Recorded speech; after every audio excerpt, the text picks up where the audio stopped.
Bienvenue sur DMG TV, les histoires mystiques. Si tu es nouveau sur la chaîne, n'oublie pas de t'abonner, de laisser un commentaire, de liker et de partager. Je vais raconter une histoire. Il y a un numéro à l'écran sur le plus 237 655 81 90 17. Envoie ton histoire et on va jouer sur YouTube, Facebook et TikTok. On poste 6 histoires tous les jours sur YouTube. La chaîne c'est DMG TV. Ce qu'on fait c'est pour sensibiliser. Donc s'il vous plaît, toujours laissez un like, commenter, partager. Même si tu n'as rien à dire en commentaire, tu peux quand même dire merci pour l'histoire. Et si tu veux t'adresser à quelqu'un en particulier, tu peux dire peut-être histoire 1. Voilà ce qu'il faut faire. Ou alors poser ta question directement après avoir le H1 que tu vas écrire. Ou alors H2 pour dire histoire 2. Voici. Donc, laissez un commentaire, partagez comme d'habitude. On va commencer avec la première histoire. Bonsoir DMG, bonsoir à l'équipe de DMG, bonsoir à toute la communauté. J'espère que vous allez bien. Moi, je vais bien par la grâce de Dieu.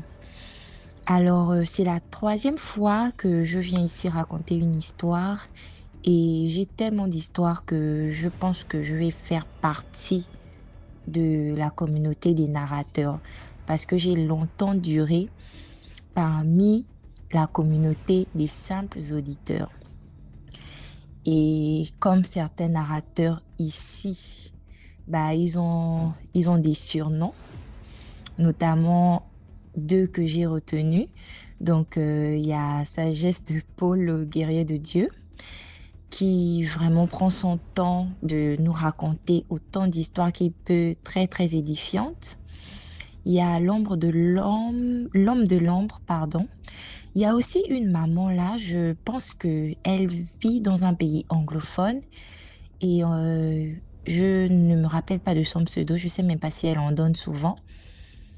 Mais cette maman-là, j'aime beaucoup écouter ses histoires parce que, hormis le fait de raconter les histoires mystiques édifiantes, elle fait l'historique même, c'est-à-dire elle t'enseigne un fait historique ou un fait culturel sur l'histoire ou la communauté dans laquelle elle va raconter l'histoire. Et puis, elle essaye vraiment de varier. Donc, elle ne se limite pas dans son pays, au continent africain. Elle essaye de prendre des histoires de part et d'autre et de venir nous partager ça. Je trouve que cette maman fait beaucoup de bonnes choses dans la vie de plusieurs personnes. Et elle fait beaucoup du bien aux gens et surtout du bon travail de narrateur. Surtout que ces histoires nous transportent vraiment dans l'univers auquel elle souhaite nous conduire, tout simplement. Alors, moi, je vais me donner un surnom. Moi, c'est l'extraverti solitaire. Donc, je vais maintenant commencer à raconter mes histoires en me présentant de cette manière-là, l'extraverti solitaire.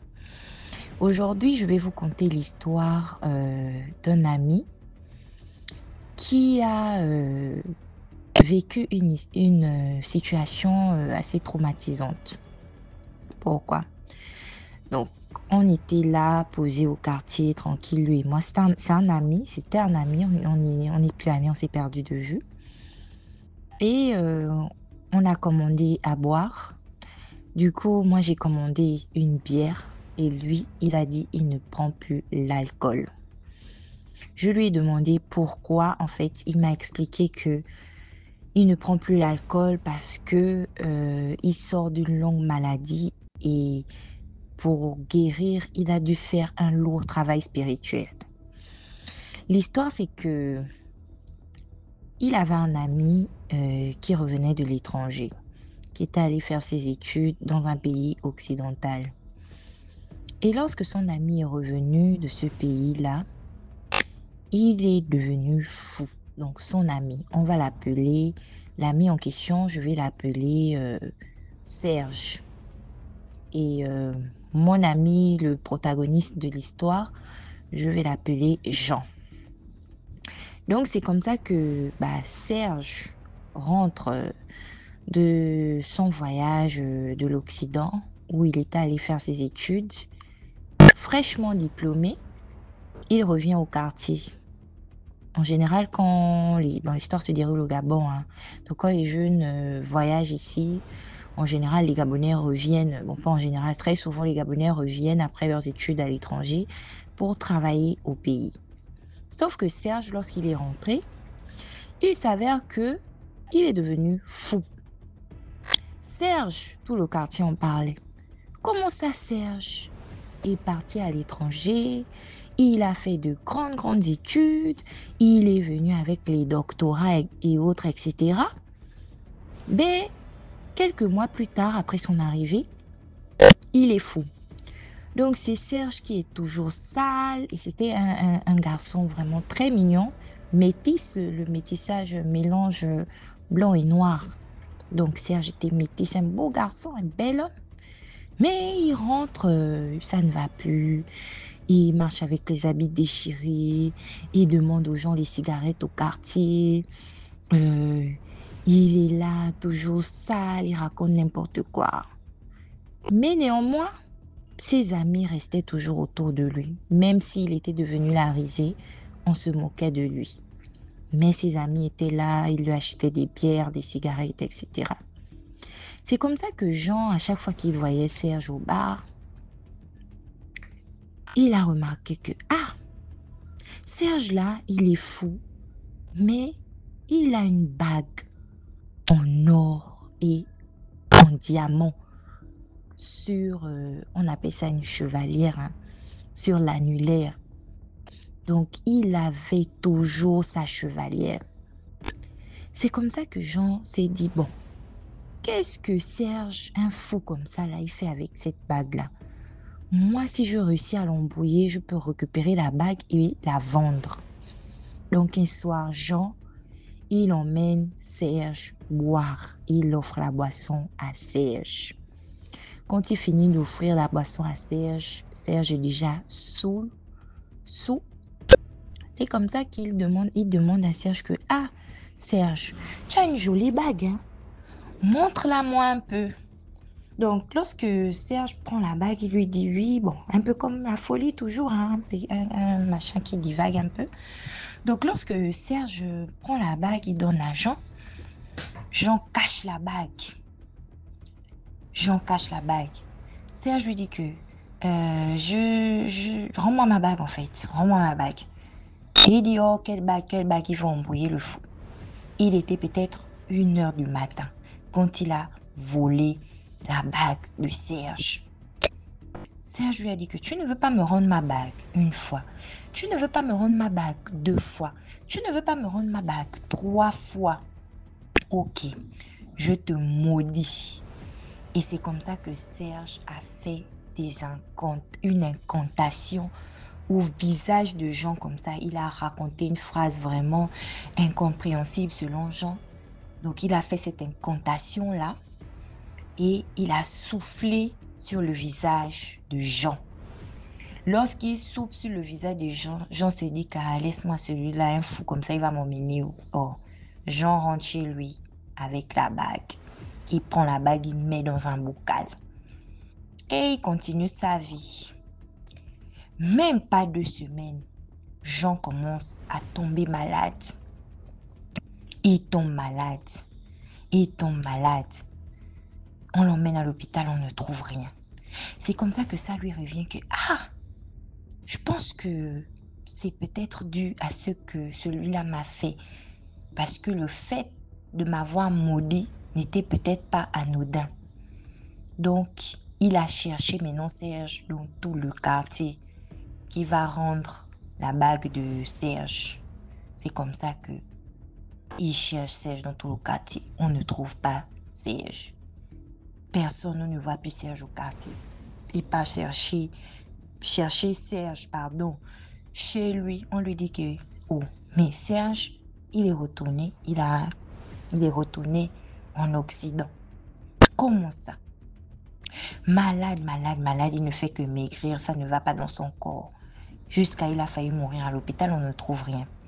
C'est comme ça qu'on l'a emmené chez les tradis praticiens. Les tradis praticiens lui ont expliqué que ton ami à qui tu as volé la bague là, déjà la bague là, c'est la source de ton malheur. Et tant que tu auras la bague là, tu ne peux pas guérir.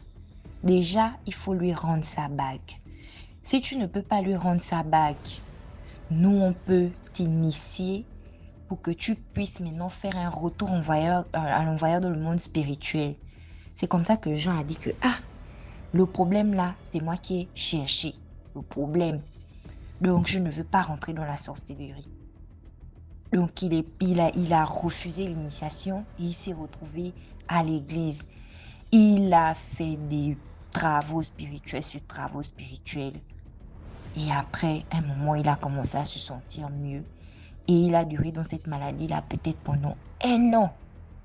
Il a duré dans cette maladie, il ne trouvait pas d'issue.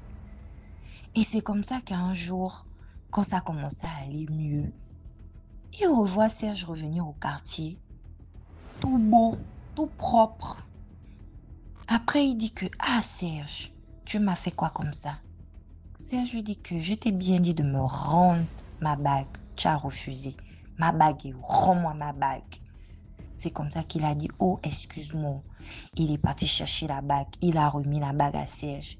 Serge a porté sa bague. Et il dit que quand il a revu Serge, Serge n'était plus fou.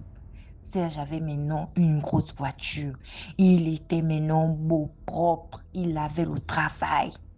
Tout allait maintenant mieux dans sa vie.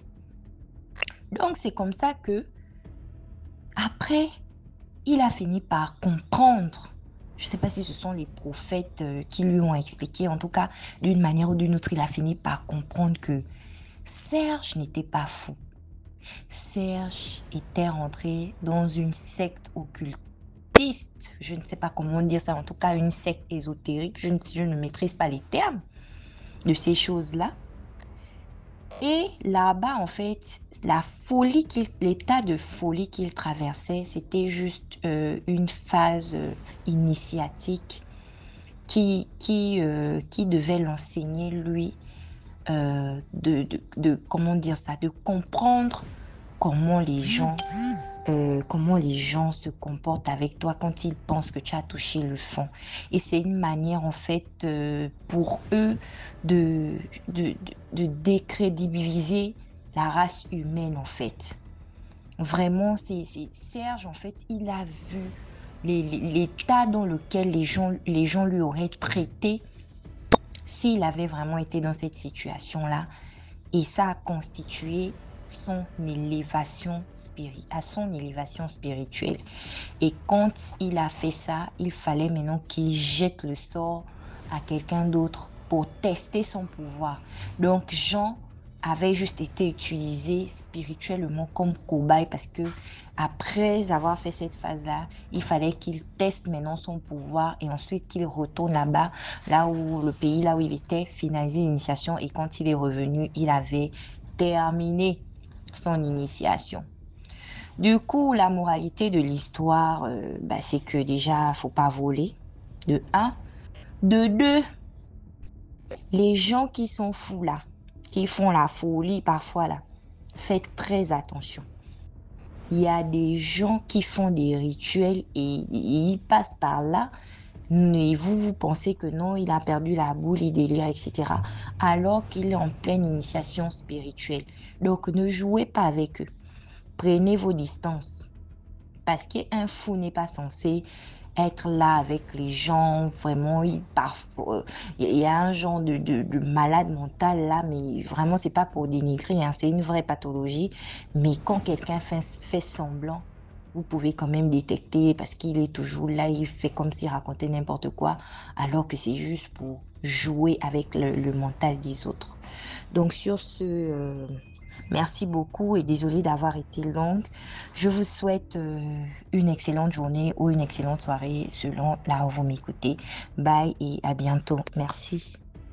Merci beaucoup pour l'histoire. Maintenant, on passe à la deuxième histoire. Bonjour DMJ. J'espère que tu te portes bien, la famille, tous les consorts, ainsi que les abonnés.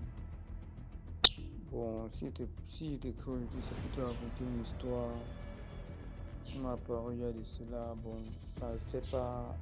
Bon, ça fait à peine, il peut dire 6 mois. puis bon, dans les environs en fait. Puis que bon, c'était l'année passée si. Bon, avant les fêtes quand même. Bon, là, je résidais à PK14, derrière le stade de Pierre Bonneau.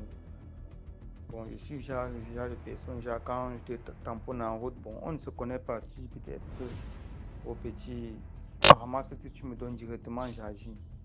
Genre, au petit, arrête un peu ça directement, j'agis. Je comprends, comme si je m'attendais à cela. Bon, le problème qui sujet que c'était un soir dans les environs de 21h. Bon, puisque mon bail, bon, là je suis en location, bon, j'étais en cité. Du coup, mon bailleur, il a le forage, du coup, il donne l'eau aux gens. Bon, même dans les états dit, bon, il y a une à laquelle il fait, mais il donne toujours l'eau aux gens. Bon, bon, là, j'ai tenté de sortir du portail. Bon, je trouve il y a du monde, dehors. Pour moi, j'allais en fait à la boutique. Donc, du coup, je sortais du portail, il y avait du monde dehors. Les gens qui puisaient l'eau, moi, c'était pas étrange pour moi parce que il y a des gens chaque fois, genre pour le Parlement, genre pour puiser de l'eau. Bon, j'arrive, je vois, il y a la foule, ils sont en train de puiser de l'eau.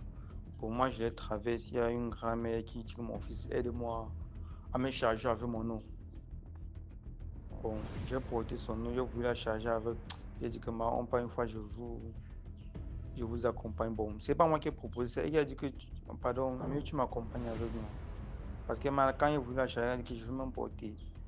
Du coup, j'ai porté sans prêter attention, sans regarder mes voisins qui étaient là aussi en train de puiser aux personnes. J'ai juste porté, puis je me suis conduit directement sur la route. Donc quand j'arrive, elle commence à me dire que j'essaie. Bon, puis que je lui ai dit que bon, je dois te laisser ici. Moi, je dois aller à la boutique. Elle me demande d'abord si je vis dans les environs. Je dis oui. Bon, moi, je n'ai pas demandé le pourquoi. Après, elle me demande encore, genre, ton bailleur, tu connais la personne qui a fait le forage? Je dis que non. C'est mieux vous-même d'aller demander au bailleur. Bon, c'est une grand-mère, pas une grand-mère comme on parle, mais elle s'exprimait très bien en français. Mais c'était, bon, moi, je ne sais pas qui c'était, mais elle avait l'apparence d'une grand-mère. Elle m'a dit, genre, que tu connais la personne qui a fait votre forage. J'ai dit que moi, je ne sais pas, c'est le bailleur. Il faut aller lui demander, il peut vous donner le numéro de la personne. Elle a dit d'accord. Maintenant, elle a demandé si c'est que je peux lui charger avec son bidon. C'était le petit bidon de 10 litres là. 10 litres eau pure, comme on achète l'eau eau pure scellée là. 10 litres. Quand on finit de boire, le bidon, on jette. Quelqu'un d'autre peut prendre pour utiliser ça comme récipient pour garder son eau dedans. Oui, c'était ça. Du coup, elle me demande de charger, qu'elle veut charger. Je ne sais pas ce qui s'est passé. Elle me dit genre que non, j'ai les abscesses. Elle me demande d'abord si ça pèse. Je dis que pas vraiment, juste un peu. Après, elle me dit que elle a les abcès sur la tête. Elle avait le foulard. Elle m'a dit qu'elle a les abcès sur la tête. Bon, pour le foulard, je ne me rappelle plus de la couleur. Elle m'a dit qu'elle a les abcès sur la tête. Moi, à l'instant qu'elle m'a dit ça, directement, j'ai eu la chair de poule. Bon, je ne sais pas. Quand elle m'a dit cela, j'ai vraiment eu la chair de poule. J'ai d'abord déposé. Après, là, j'ai encore voulu la charger. Elle a dit que non, dépose. J'ai donc déposé. Après, elle m'a demandé que je l'aide à stopper la moto. Et genre, là, je ne comprenais plus. Elle quitte d'où elle est pour venir loin dans ma cité. Bon, elle prend la moto pour venir puiser un bidon d'eau. Par contre, où elle m'a expliqué où elle restait. Genre, elle m'a dit qu'elle restait là-bas vers. Je sais plus trop bon. Elle était après le stade de Pierre Bonneau. Après, bon, elle était très loin de moi quand même. Je me suis là posé la question. Et comment ça fait-il qu'elle me dit qu'elle a pris la moto pour venir? Pour puiser un bidon d'eau. Et elle prend encore la moto pour rentrer. Là, c'est bizarre. En plus, que quantité, juste 10 litres. Bon, j'ai dit que moi, je dois te laisser. J'ai d'abord essayé de stopper moto. Le premier moto est venu. J'ai dit que, pardon, tu peux te la grammer si tu lui as donné sa destination qu'elle m'a donnée. Tu lui laisses là. Bon, il n'a pas donné le prix. Il a lui refusé. Ça ne donnait pas, il a refusé. Bon, il dit que moi, je dois te laisser. Elle a dit que d'accord, merci mon fils. Bon, c'est quand j'ai fini cela, quand je suis rentré. Maintenant, mes voisins t'ont dit que gars, viens. Que ce que tu viens de faire là, ne fais plus jamais ça. Je dis que quoi? Ouais, que ne fais plus jamais ça, que la grand-mère là, Chaque fois, elle est toujours ici en train de demander aux gens de puiser l'eau, que si elle a pu sortir avec le bidon, c'est qu'elle peut porter. Si elle ne peut pas porter, c'est qu'elle cherche seulement la personne qu'elle va prendre. Que ne fait plus jamais. C'est que chaque soir, ici, elle dit toujours ça, personne ne porte. Parce que toi-même, tu as vu, il y avait la foule là-bas, mais personne n'est aidé. Parce qu'on connaît.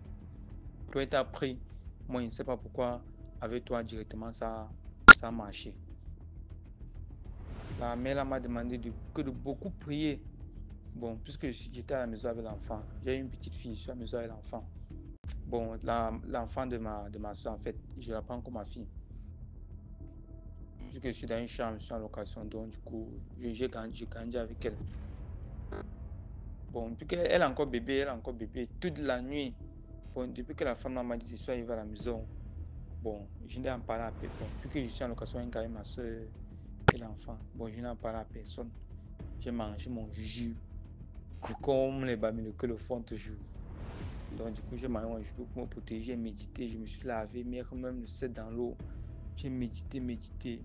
En dormant, j'ai prié. Bon, je n'ai pas dormi. Ce qui me faisait le plus peur, c'était que, bon, près de la fenêtre, j'avais toujours l'image d'une femme dans ma tête qui est près de la porte en train de me regarder. Je ne sais pas. Et je n'ai pas éteint la lumière, j'ai allumé la lumière. Parce que j'avais peur, honnêtement. Sentiment, j'avais peur. Je ne suis qu'un jeune qui fréquente ici à UIC. C'est pas loin de 14. Je suis rien qu'un étudiant. Donc, du coup, j'avais beaucoup peur, tellement même, tellement. Ce qui m'a fait le plus est que l'enfant a pleuré de la nuit jusqu'au matin sans s'arrêter. Jusqu'à ce que ma soeur a même tapé l'enfant. C'est une petite fille de 6 mois. Elle a pleuré. Bon, tapé genre pour dire que tu veux quoi au final. J'ai pris l'enfant, j'ai calmé. Moi, ceux qui connaissaient ce qui s'est passé, mais je n'avais pas le courage de parler. Je ne sais pas, quelque chose m'arrivait là-bas, personne n'allait savoir de quoi il s'agissait. C'est le matin, quand j'ai veillé comme ça avec l'enfant jusqu'au matin, parce qu'il était porté, j'ai veillé avec elle jusqu'au matin. J'ai vu qu'elle pleurait toujours, le matin, elle s'est calmée. J'ai dit Dieu merci de m'avoir fait voir un nouveau jour d'après tout ce que j'ai traversé cette nuit. J'ai maintenant en parlé à ma soeur. Quand elle sortait pour me rendre à l'école, la femme, ma voisine m'a vu. Celle qui m'a demandé de ne plus jamais faire ça et de beaucoup prier. Elle m'a demandé si j'ai très bien dormi. Je lui ai dit que j'ai fait de mon mieux.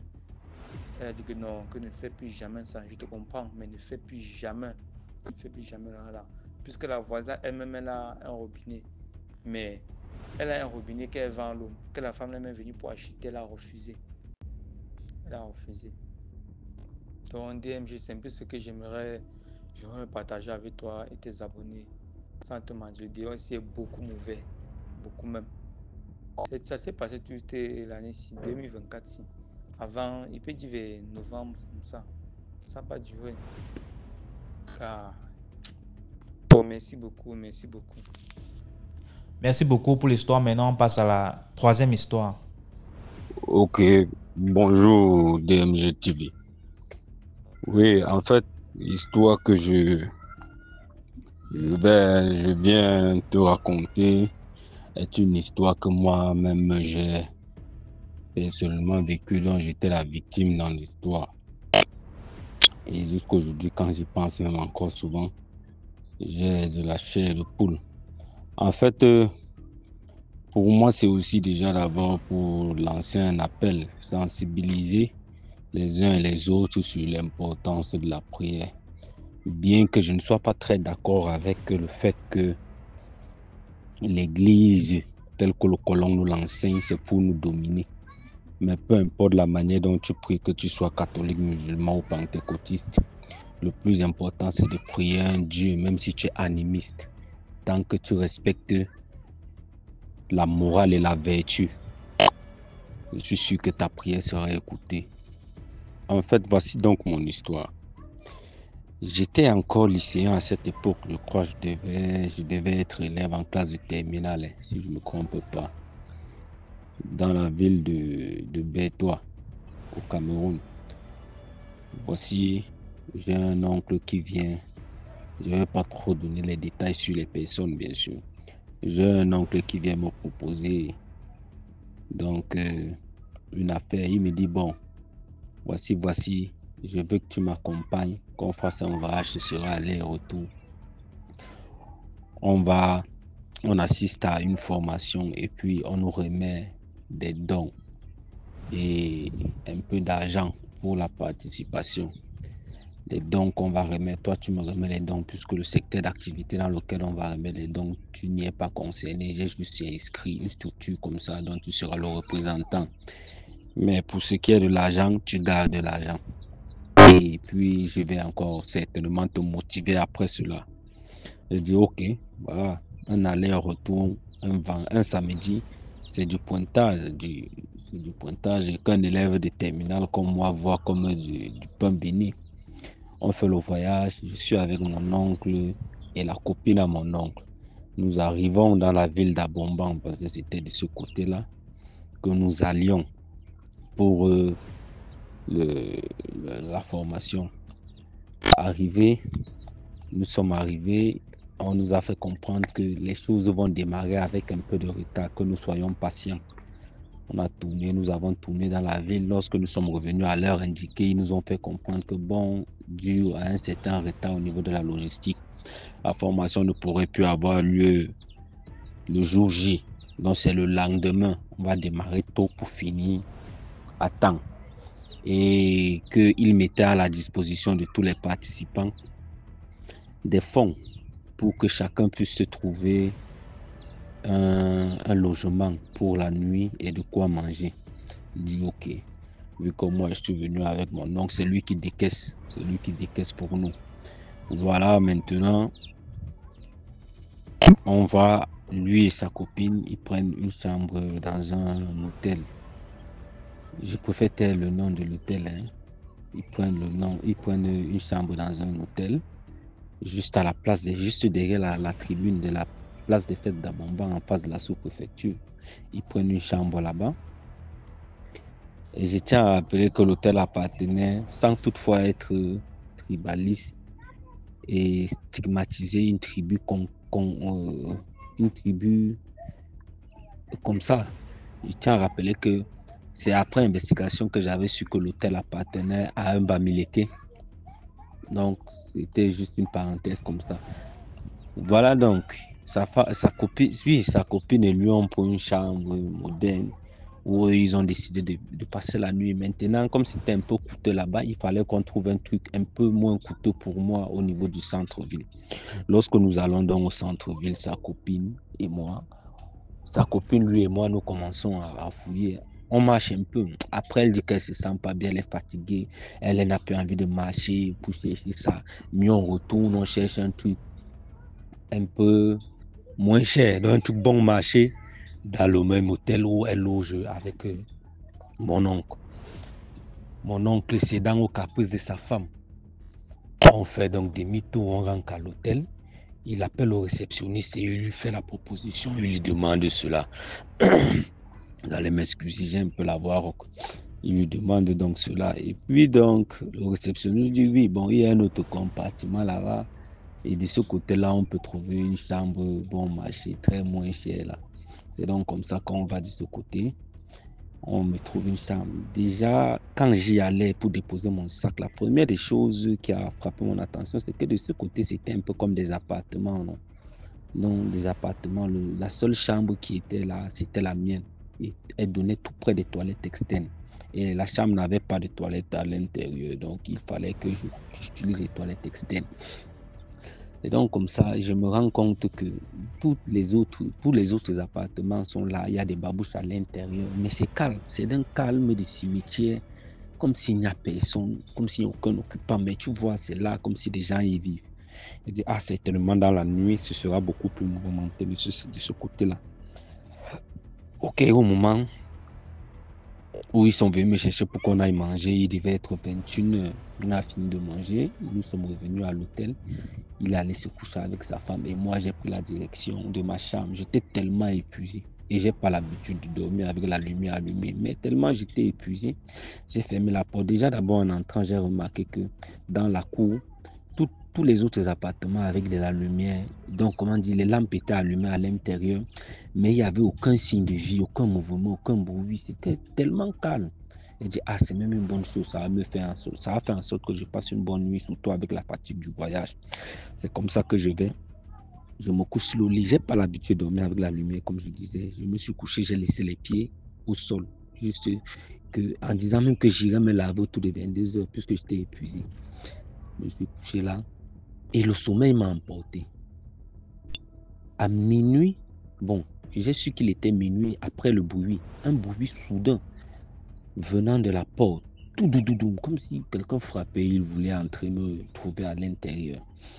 Je me suis réveillé, je suis sauté, je dis, hey, qu'est-ce que c'est? Je demandais qui est-ce qui est à l'extérieur.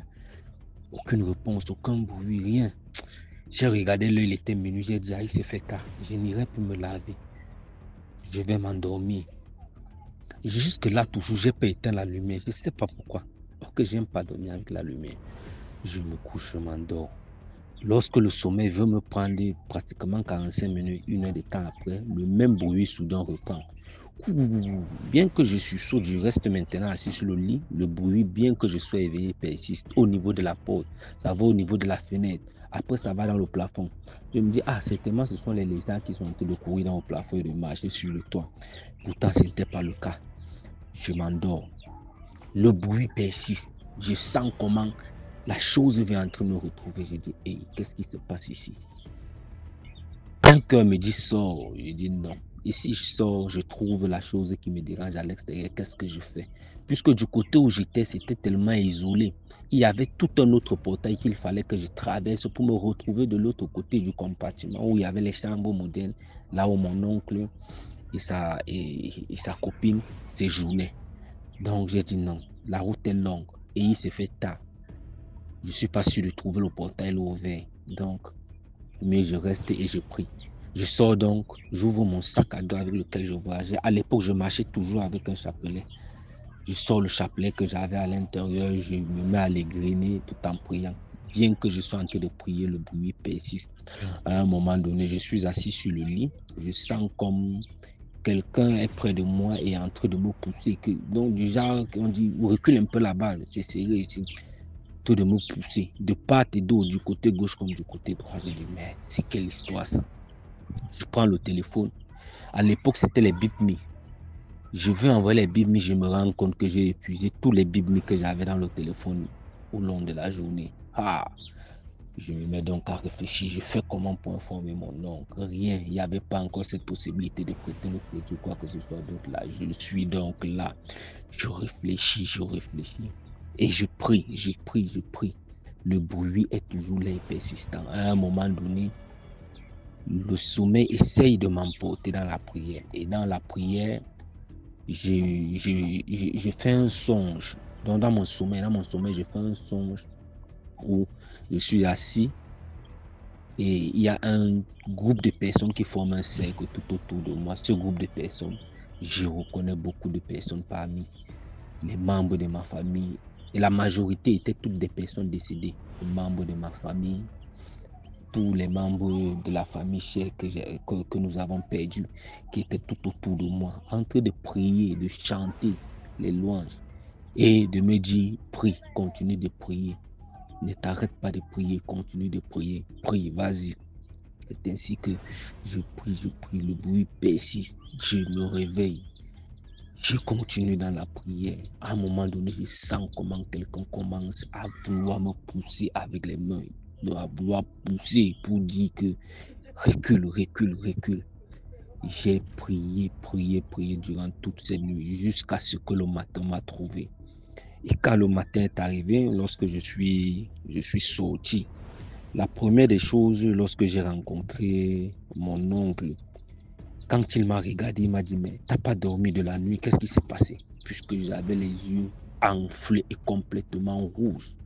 Je lui ai expliqué la situation. Nous sommes allés vers le réceptionniste et il a commencé à grondir, à lui dire que c'est pas logique. Pourquoi est-ce que tu fais dormir mon enfant dans une chambre hantée et consort? Le réceptionniste lui fait comprendre que non. C'est vrai, il y a souvent les bruits de ce côté-là, mais il n'y a rien de mauvais, il n'y a rien. Donc on sentait que tout au fond, il y a quelque chose derrière. Et en journée, lorsque nous sommes allés au séminaire, quand j'ai essayé d'en parler avec les gens qui étaient tout autour, ceux qui étaient même de la ville, ils nous ont dit, mais vous n'avez pas remarqué que tous ceux qui sont venus, Quand on leur a remis l'argent du logement, ils ont demandé où est-ce qu'on pouvait loger, on leur a orienté. L'hôtel dans lequel vous êtes allé loger, on sait que ce type-là garde des totems dans son hôtel. Heureusement que tu n'es même pas sorti la nuit, c'est que ces animaux-là allaient te dévorer de la nuit. Donc c'est comme ça que j'ai compris l'importance de la prière. Et n'oublions pas que nous sommes africains. Tous nos ancêtres qui sont partis, on regarde sur nous, ils veillent sur nous. Donc continuons de les honorer et de prier également pour eux. Voilà mon histoire. Merci DMG. Merci beaucoup pour l'histoire. Maintenant, on passe à la 4e histoire. Salut DMG, salut à toute la communauté de DMG TV, à toute l'équipe. Partagez, likez, abonnez-vous, commentez. Alors aujourd'hui, je reviens avec une nouvelle histoire. Ça s'est passé lorsque j'étais en terminale, en terminale au Cameroun. Alors,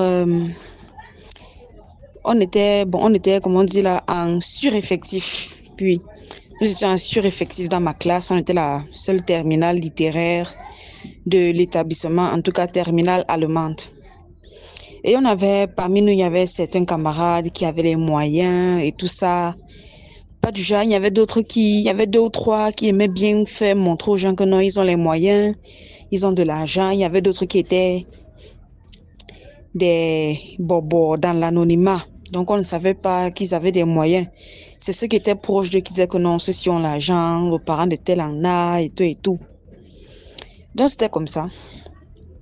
Et à côté, on avait un prof de maths. Il aimait souvent bien plaisanter avec nous, rigoler avec nous sur l'après-bac, comment la vie après l'université va être et tout ça. Nous, on aimait aussi bien rire avec lui, même comme la mathématique, on ne comprenait rien. On aimait souvent bien ses cours parce qu'on riait beaucoup. Voilà donc un de nos camarades là, les bobos dans l'anonymat, on ne savait pas qu'il avait les moyens et tout et tout. Un jour donc, il vient avec une bague à l'école. Il portait une belle bague.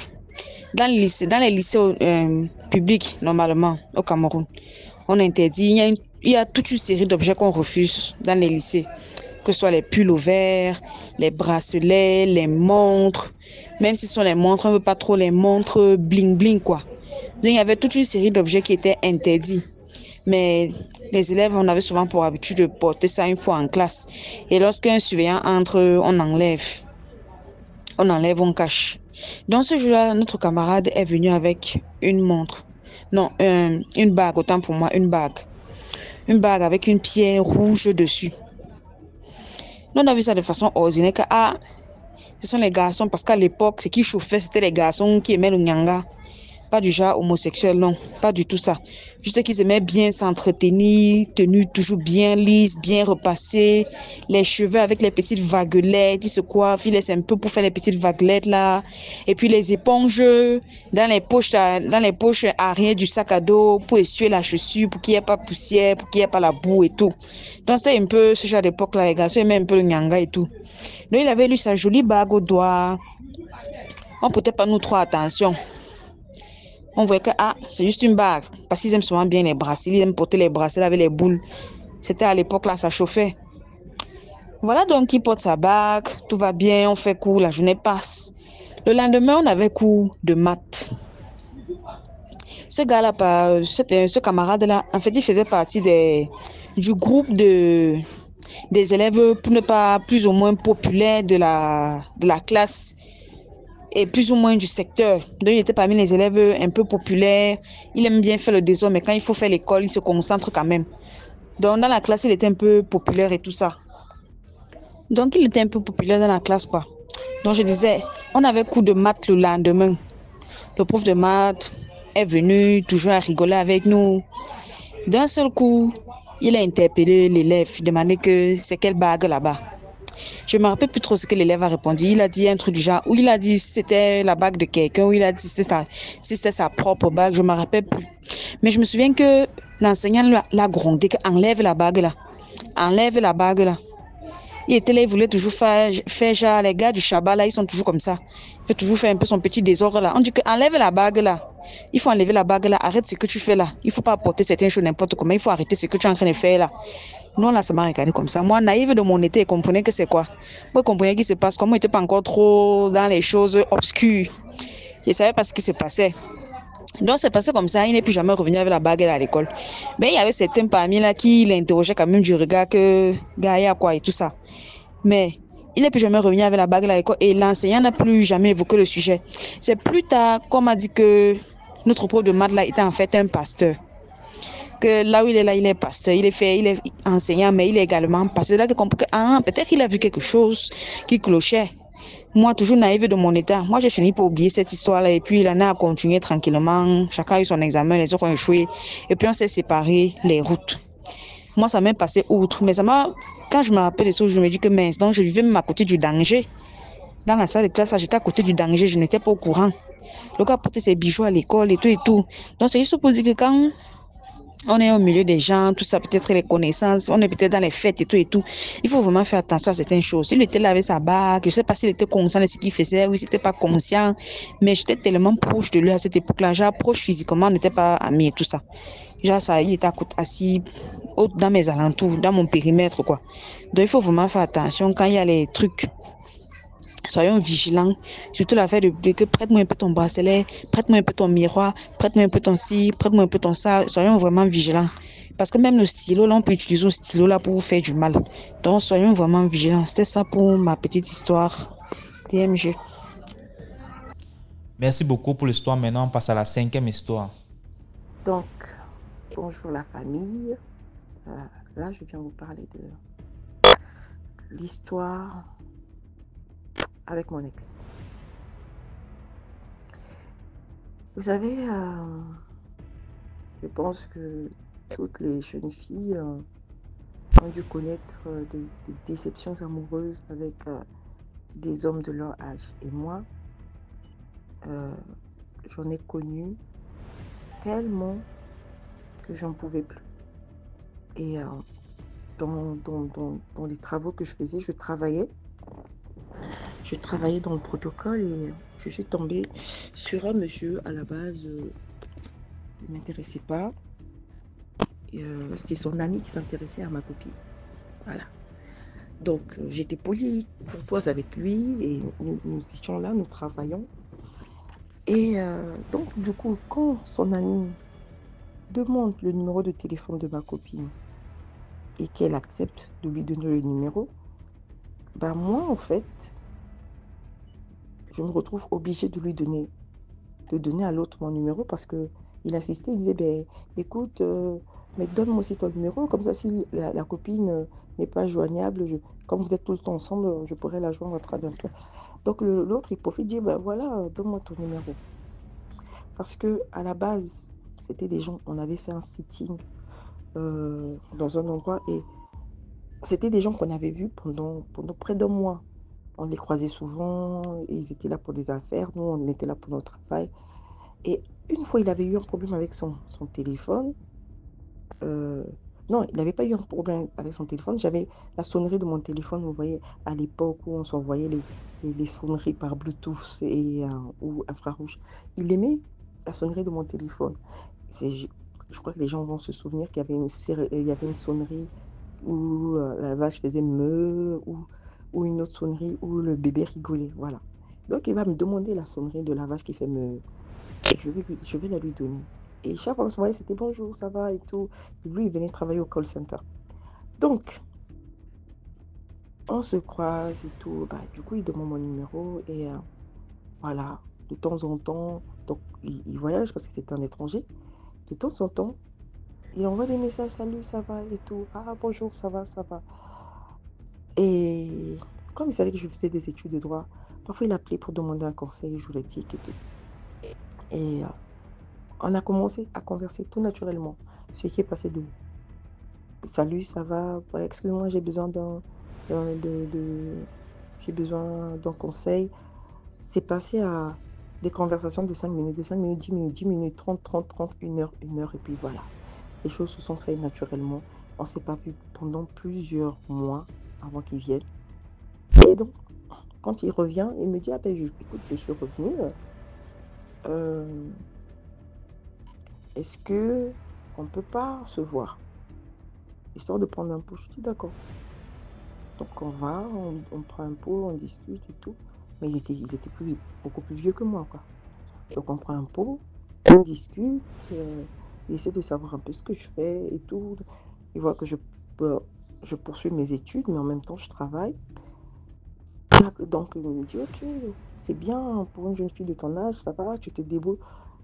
Donc on se sépare, on se revoit 2 ou 3 fois, on va manger ensemble, il repart, il revient encore 3 mois plus tard. Et finalement, c'est au bout de, je crois, 8 ou 1 an qu'on sort ensemble. Et on commence à sortir ensemble. Au début, on sort ensemble, tout va bien. Et il était plus vieux que moi, ça ne me dérangeait pas parce que je me disais, j'ai essayé avec les jeunes, ça n'a pas marché. Lui, il était pas beau. Il n'est pas beau. Et pour moi, je me disais, c'est quelqu'un qui avait déjà eu sa vie. Et la vie n'a pas marché. Donc, je me dis, il est assez mature pour pouvoir aboutir à quelque chose. Donc, on sort ensemble et tout va bien. Il connaît des moments de difficulté. Je l'aide avec ma bourse. Après, il y a un regain de, comme on dit, un sursaut de percée financière. Et là, pouf, ça va. L'argent revient à un certain niveau. Donc, il me gâte. Il me gâte. Tout va bien.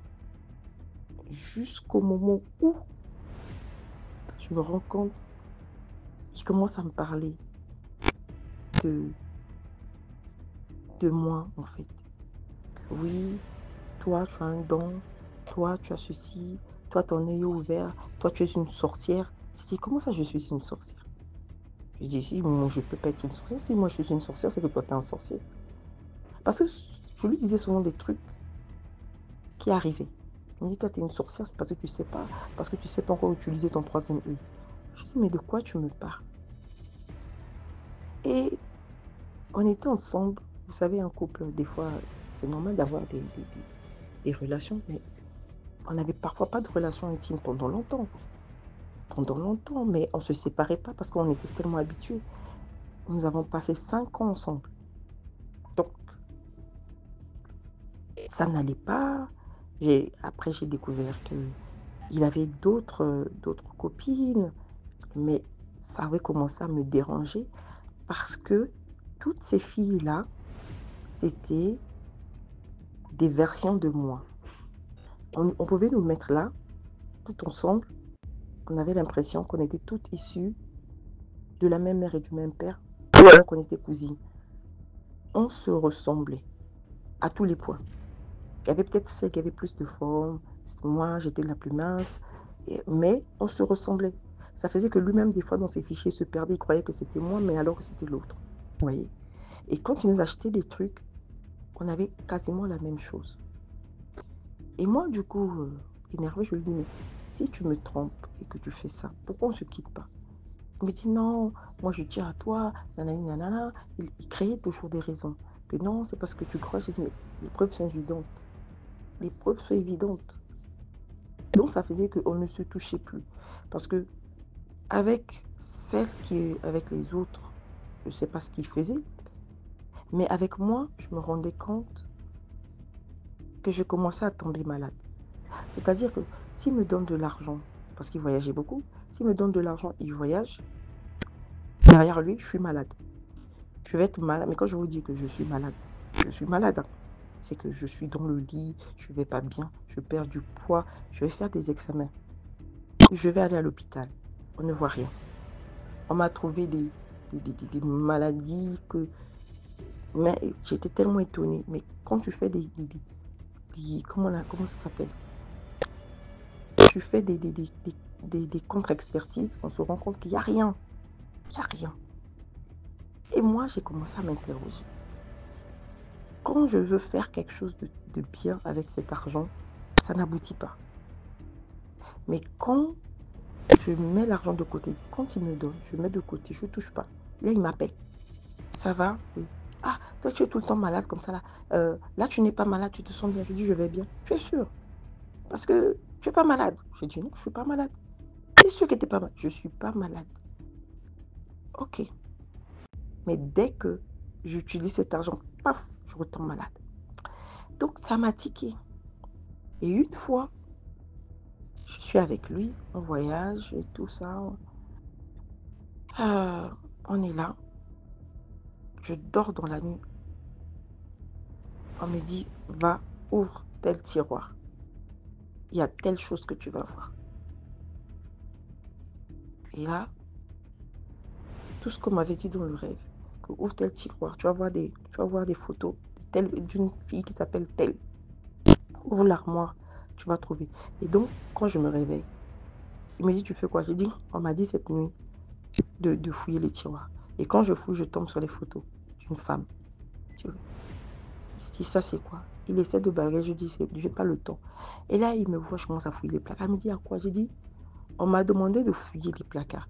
Et là, quand je fouille les placards, je tombe sur un sachet. Oh Seigneur. Vous savez, Dieu protège les gens. Et quand j'ouvre le sachet, ça m'explose au visage. Pouf! Je regarde, ce sont des gris-gris. Je dis, merde. Et là, lui, il est en bas. Je descends l'escalier. Je dis, regarde ce que j'ai. Il me dit, t'as trouvé ça où? Je dis, dans le placard. Il me dit, mais qui t'a envoyé? J'ai dit, non. On m'a dit cette nuit de fouiller le placard. Je lui ai demandé, c'est à toi? Il me dit, non, c'est pas à moi. Je dis, tu es sûr? Il dit, non, c'est pas à moi, mais pourquoi tu as ouvert? Je dis, mais si c'est pas à toi, mets à la poubelle. Donc, il va à la poubelle. Vous savez, j'ai senti qu'il était mal. Il est resté 10 minutes avec le sachet en main, il regardait la poubelle. Je l'avais même filmé. Il n'arrivait pas à mettre ça dans la poubelle. Il est resté là. Toute la journée, il était triste. Je lui dis, mais dis-moi si c'est à toi. Il me dit non. Non. Donc, il revient. Il est triste. Toute la journée, il est triste. Il me dit, mais qui t'a envoyé fouiller? Je dis, cette nuit, on m'a dit de faire. Il dit, mais qui t'a dit? Il dit, toi là. J'ai dit, et moi, j'ai prié, j'ai dit, Seigneur. Et puis, en ce temps-là, je ne priais pas, je ne savais pas, je ne priais pas comme maintenant. Je dis, Seigneur, si c'est quelque chose de négatif qui m'a explosé au visage, j'annule, tout est nul et sans effet. Je prie comme ça, je finis, ma vie continue. Et là, ces affaires commencent à tomber. Ça commence à chuter. Tout ce qu'il avait entrepris commence à chuter. Donc, on revient dans mon pays. Et là, pareil, on prend une maison et tout. Et je suis avec ma soeur. Il oublie le paquet sur la paillasse. Et là encore, il voyage. Et là, malheureusement, c'est ma petite soeur qui va ouvrir le sachet. Et là, elle trouve des câbles, vous voyez les sacs, des espèces de sacs en cuir dans lesquels il y a des trucs de protection. Et donc, quand elle voit ça, elle me dit, c'est quoi? Je l'attrape, je lui lave les mains. Et elle dit, t'as vu ça où? Elle me dit, là. Donc, je lui lave les mains, je parle sur elle. Je ne savais même pas ce que je faisais, mais j'ai quand même fait. J'ai dit, s'il y a quelque chose, ça ne l'attend pas. Voilà, elle n'est pas de la famille de mon petit ami, donc de mon ex. Elle n'est pas de sa famille et tout. Et là, je photographie, je lui envoie, je dis, c'est quoi? Il dit, ah, t'as trouvé ça où? J'ai dit, mais c'était sur la paillasse de la cuisine. Ah, c'est pas moi. Peut-être que quelqu'un a oublié. J'ai dit, non, ça, ce sont tes trucs là. Je n'aime pas ça. Je n'aime pas ça. Et donc, une fois, je parle à la mère de ma copine. Je lui dis, ah, tata, voilà, moi j'ai remarqué que quand mon copain me donne de l'argent, après je suis malade. Mais je suis malade, je ne sais pas, j'ai l'impression qu'on me vide le corps, qu'on me prend, on me suce de l'énergie. Il me dit, ça fait combien de temps que tu as remarqué? Je dis que ça fait 3 ans que je remarque ça. Elle me dit, ok, tu sais ce que tu vas faire? Elle dit que cette fois-ci, quand tu vas te donner l'argent, parce que je ne voulais même plus prendre, elle m'a dit, cette fois-ci, quand tu te donnes l'argent, mets de côté. Comme tu avais déjà fait une fois, mets de côté, ne touche pas. Oh, et là, je le fais. On s'appelle. On s'appelle. Il est nerveux. Ça va? Tout va bien? T'as utilisé l'argent que je t'ai donné? Je dis, j'ai pas utilisé. Non, je dis, oui, j'ai utilisé. Ah, mais toi, habituellement, tu es toujours malade, tu es toujours cloué. Là, tu te balades partout, tu marches, tout va bien. C'est rare. Quoi? Tu n'es pas malade? Je dis, comment ça, je ne suis pas malade? Tu n'as pas de problème? Je dis, comment ça, j'ai pas de problème? J'ai dit, mais c'est quoi le souci? Non, non, non. Et donc là, on se dispute au téléphone. Silence radio, on ne se parle plus. Et comme je n'utilise pas l'argent, tout chez moi commence à être bloqué. Je n'utilise pas l'argent. Et là, tout d'un coup, j'arrive à trouver du travail. Alors que ça faisait un moment que je n'avais plus de boulot parce que j'avais quitté mon ancien boulot. Ça faisait un moment que je ne travaillais plus. Donc, limite, j'étais à sa charge. Donc, quand j'arrête d'utiliser son argent, je trouve du boulot. Et quand je trouve du boulot, il me dit qu'il est là et tout. Bon, si je peux, qu'il est rentré, et si je peux aller récupérer des affaires à lui pour mettre au pressing. Je dis d'accord. Sauf que je ne lui dis pas que j'arrive puisque j'ai les clés. Je débarque et là, je le vois, il est là. Je dis, oh, tu es là. Et là, il est dans un état de panique parce que finalement, il y a une autre femme qui arrive, une autre fille qui arrive avec sa copine et la fille se comporte genre elle est chez elle, quoi. Donc moi, quand je vois ça, je me dis, mais je ne vais même pas faire de scène pour montrer à cette fille-là qu'elle n'est pas chez elle, qu'elle est plutôt chez moi. Je vais dans la chambre, je l'appelle. Je lui dis, bah, écoute, tu sais, je venais chercher des vêtements du pressing, mais je ne vais pas le faire. Et je lui dis ceci. Et là, mes sœurs, conseil gratuit, faites attention à tout ce qui sort de votre bouche. Faites attention. Parce que je lui sors une parole. Je dis, ok, je vois que tu es en bonne compagnie. Donc, je vais te laisser. Et je lui dis, tu sais, tu vas mourir seul. Pour tout ce que tu as fait là, tu mourras seul dans ta vie. Il n'y aura personne avec toi. Parce que même si en 5 ans, on est resté là, il y a eu des conneries, d'accord. Mais tu oses faire ce que tu fais, tu mourras seul. Et on s'est séparés. On est resté en bons termes, mais on s'est séparés. Et moi, quand je l'ai quitté, toutes ses affaires sont tombées. Je vous assure, il a essayé, il bidouillait. Il m'appelait, ah, je fais ci, ça marche pas. Je fais ci, ça marche pas. Et là, moi, je me bats et tout. Excusez-moi. Donc, moi, je me bats. J'essaie de tout faire pour sortir la tête de l'eau. Je trouve quelqu'un, ça se passe mal. Et finalement, il me dit, ah, mais écoute, ça faisait, on s'était déjà séparés. Il me dit, bah écoute, reviens, viens passer les vacances parce qu'on était restés amis. Viens passer les vacances, ça va te changer les idées. Comme tu as connu, j'avais connu plein de problèmes après. Je dis, viens passer les vacances.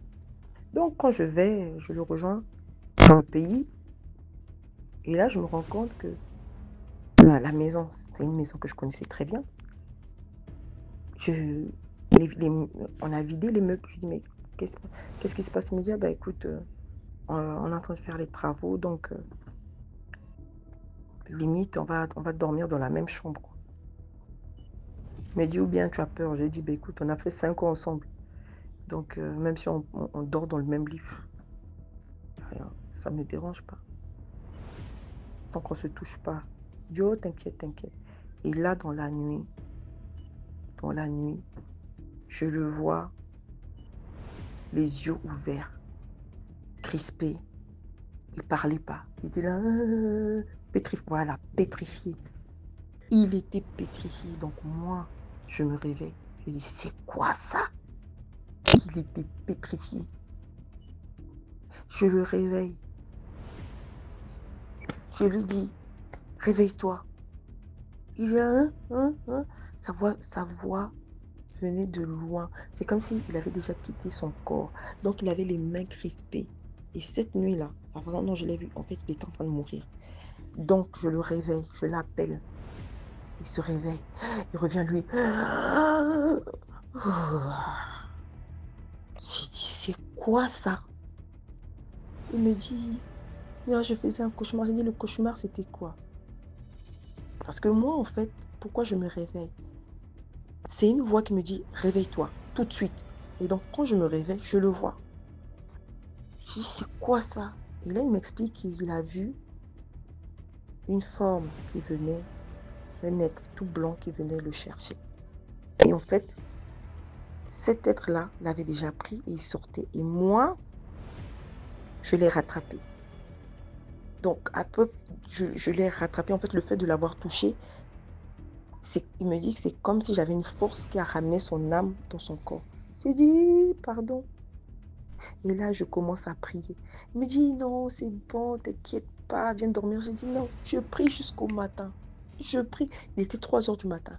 J'ai gardé les yeux ouverts jusqu'à 5 heures. Je prie. J'ai dit, hey, moi, je suis venue pour changer d'idée. Mais comme c'est comme ça, j'ai dit, demain matin, je rentre. Il me dit, mais non, tu viens d'arriver. Ouais, j'étais là. J'ai dit, demain matin, je repars chez moi. Et donc, je reviens, je repars et tout. Allez, je suis désolée, l'histoire va être longue. Donc, je reviens chez moi. Finalement, j'arrive à trouver une porte de sortie. Je vais étudier à l'étranger et on reste en contact. Il se plaint que les choses ne marchent pas. Et une fois, je rêve de lui. Je rêve que c'est un boa qui vient, qui grimpe, qui rentre par la fenêtre de ma chambre. Je dis, c'est quoi ça? Et là, je vois, il rentre par la fenêtre, il a des câbles sur tous les bras. Je dis, mais pourquoi tu es passé par la fenêtre dans le rêve? Je dis, pourquoi tu es passé par la fenêtre et tu n'es pas passé par la porte? Il me dit, non, j'ai besoin de toi. J'ai dit, oui, mais tu as besoin de moi, tu peux m'appeler au téléphone. Tu n'as pas à venir entrer chez moi la nuit par la fenêtre. Il me dit, et quand il respirait, je ne sais pas si les gens ici ont déjà entendu un serpent respirer. Il respirait comme ça. Donc dans le rêve, il respirait comme ça. Il me dit, j'ai besoin de toi. Viens. Et au moment où il veut me serrer, il se transforme en serpent. Et moi, je dis non. Et quand je dis non, il y a comme plein de petits serpents qui sortent de moi, qui l'attaquent. Ces petits serpents l'enroulent. Et il a dit, ne fais pas ça. J'ai dit, toi et moi, on n'a plus de lien. Sans compter que quand moi je donne ma vie à Christ, je fais un rêve dans lequel il y a des trucs noirs qui sortent de moi. Et j'essuie, dans le rêve, j'essuyais avec son caleçon. Et je lui remettais, je lui disais, prends tes choses. Et jusqu'à ce que tout était sorti, je lui ai remis tous ces caleçons blancs tachés d'un liquide noir. Je lui ai dit, prends tes choses. Et à partir de ce moment-là, je n'étais plus malade comme j'étais souvent malade. C'est-à-dire, quand je vous dis que j'étais souvent malade, c'est que j'étais malade. Un mois après, je suis malade. Un mois après, je suis malade. Un mois après, ça faisait que j'avais une vie vraiment handicapante. Donc, quand je fais ce rêve-là, où il vient m'attaquer en serpent, bizarrement, le lendemain, il m'appelle. Ah, ça va et tout. Je veux venir te voir dans le pays. Je dis non, ne viens pas me voir parce que de toute manière, je ne vais pas avoir le temps et tout ça. Quand je rentre dans mon pays, il est là, il m'appelle, je veux te voir et tout. On va manger ensemble, on discute. Ah, il me dit, ah, tu as bien réussi dans ta vie, voilà.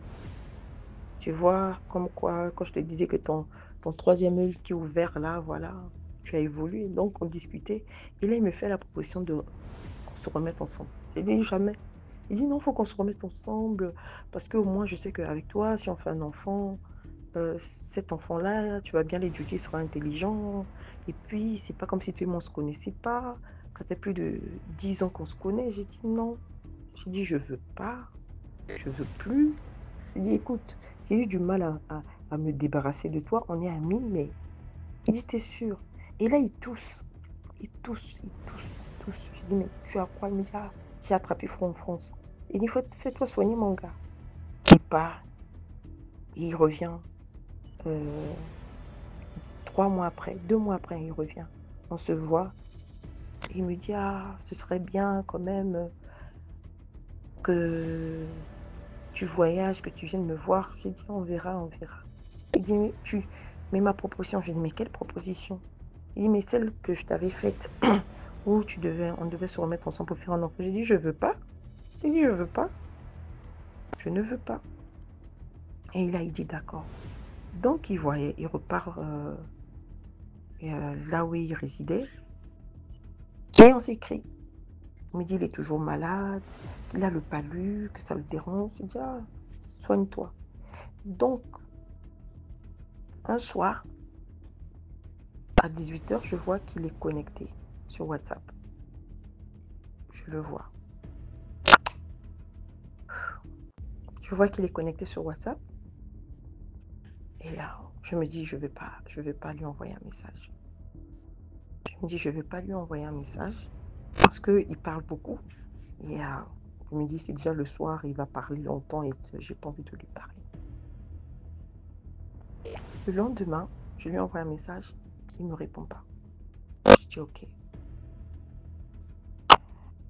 J'envoie un autre message, tu vas bien? Il me répond pas. Je dis, ben, ok. Là, on est au mois d'octobre. Son anniversaire, c'est en novembre. Je lui envoie un message, joyeux anniversaire. Il me répond pas. Je dis, d'accord.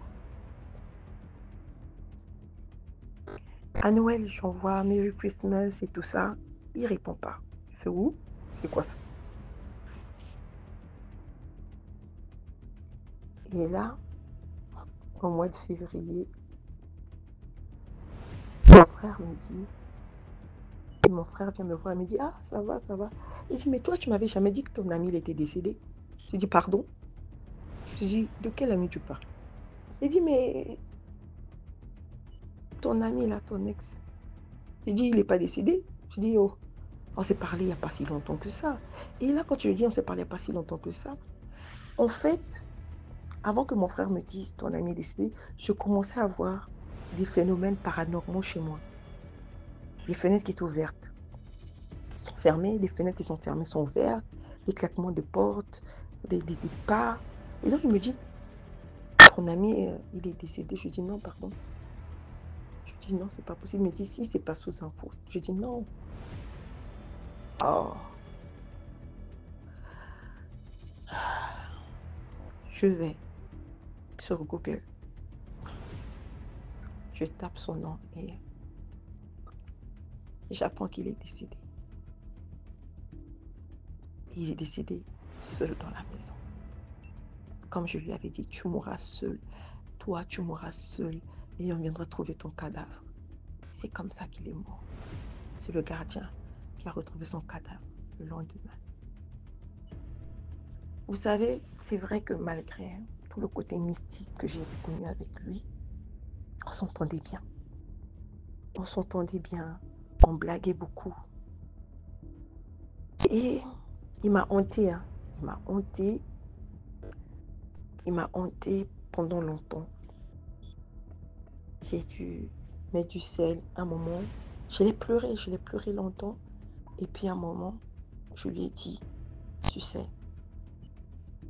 je comprends que tu venais me dire que tu étais parti.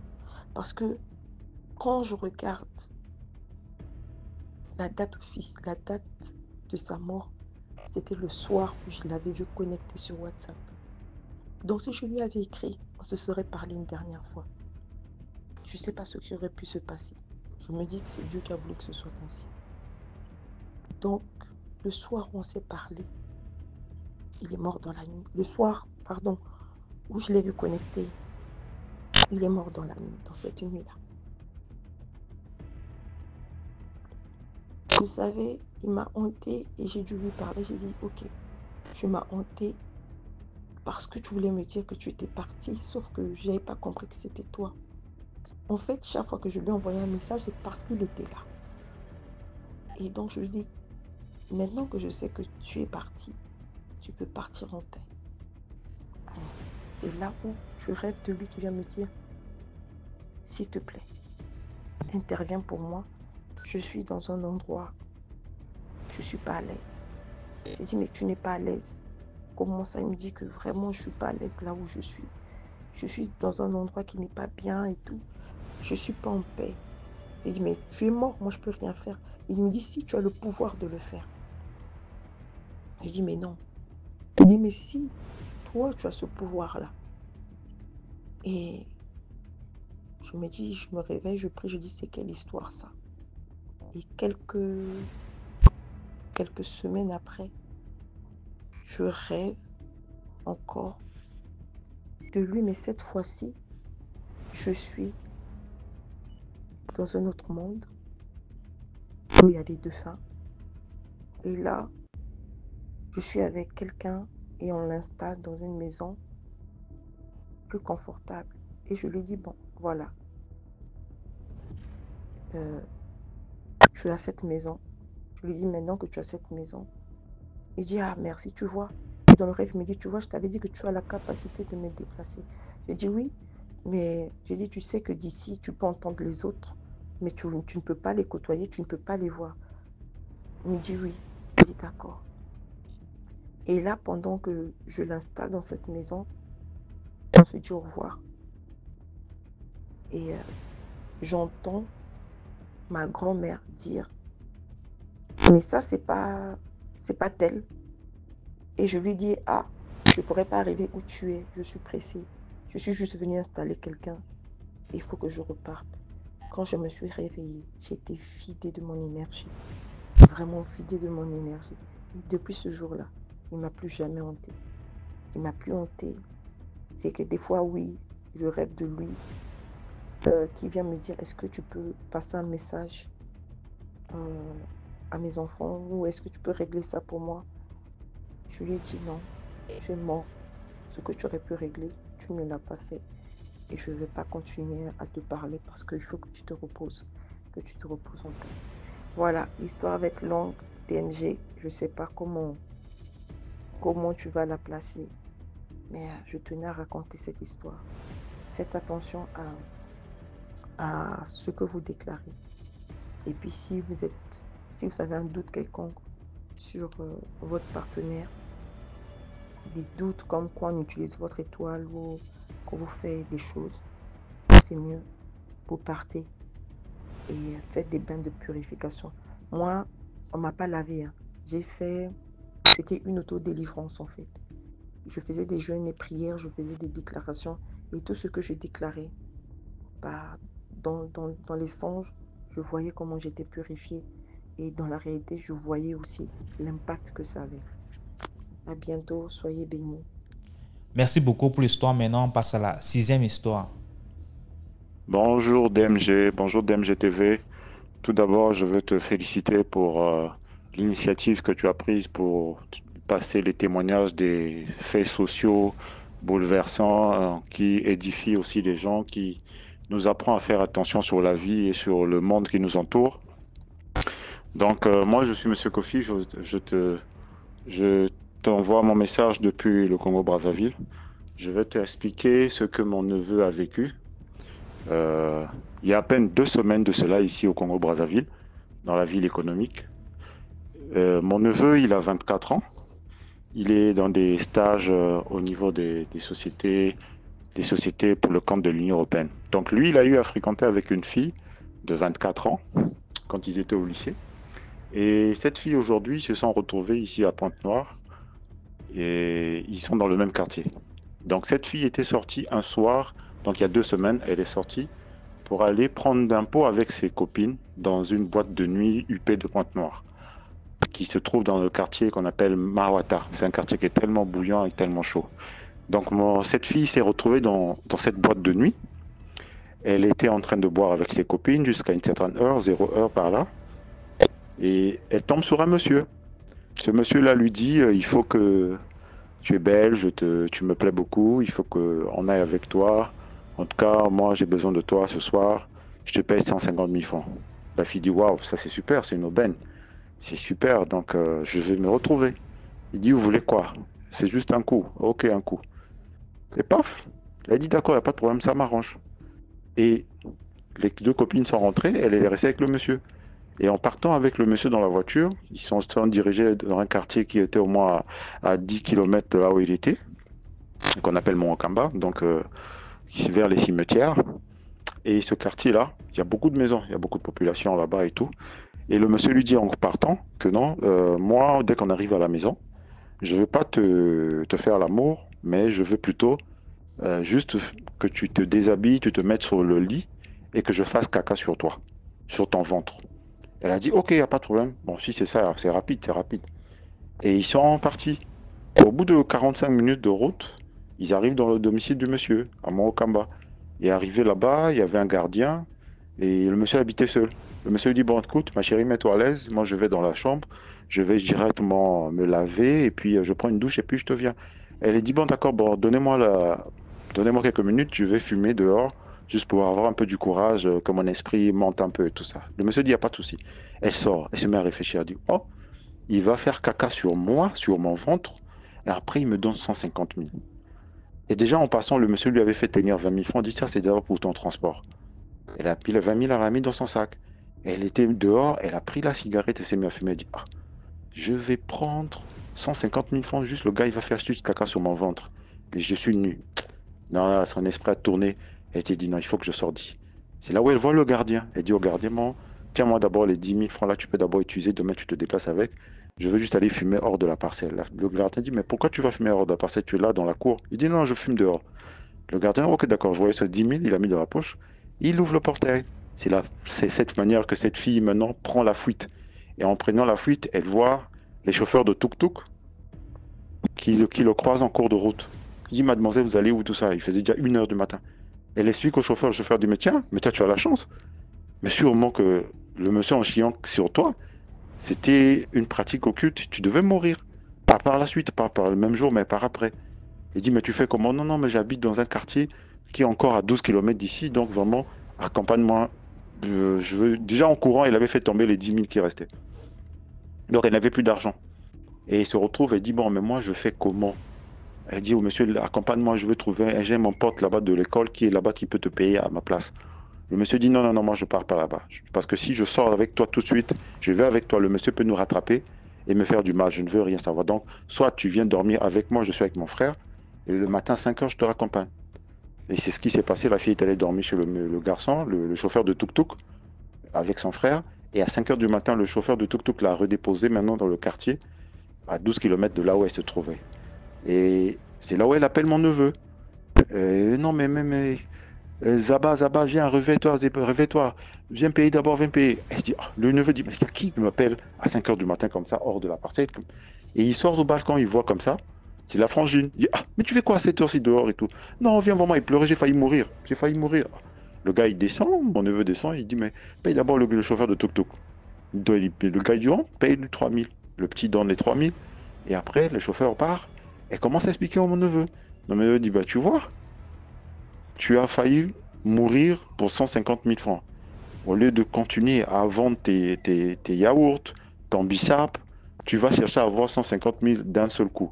Maintenant, regarde ce qui a failli t'arriver. Mais heureusement pour toi que ton esprit était ouvert. Sinon, si tu avais accepté ça, qu'est-ce qui allait t'arriver? Qu'est-ce que tu allais devenir? Donc, c'est ça qui s'est passé il y a 2 semaines ici au Congo-Brazzaville, à Pointe-Noire. Donc, c'est terrible, c'est terrible. Les jeunes, on devient tellement cupide, on suit l'argent, on veut la facilité, c'est dangereux. Donc, heureusement pour elle, qu'elle a pu avoir cette astuce, son esprit est revenu en elle. Quelqu'un qui va faire caca sur ton ventre, mais qu'est-ce qui va te déposer? Après, qu'est-ce que tu deviens? Et en plus, on fait caca sur toi étant nu. Donc, c'est une pratique occulte. Donc, merci DMG en tout cas, bon courage et bon vent à ce que tu fais vraiment. Félicitations encore une fois de plus. Merci, bonne soirée. Merci beaucoup pour l'histoire. Voilà, c'était tout pour aujourd'hui. J'espère que tu as aimé la vidéo d'aujourd'hui. Sinon, laisse un commentaire, like, partage. Si tu n'es pas encore abonné, abonne-toi. On se prend demain 12h pour une nouvelle vidéo. Ciao.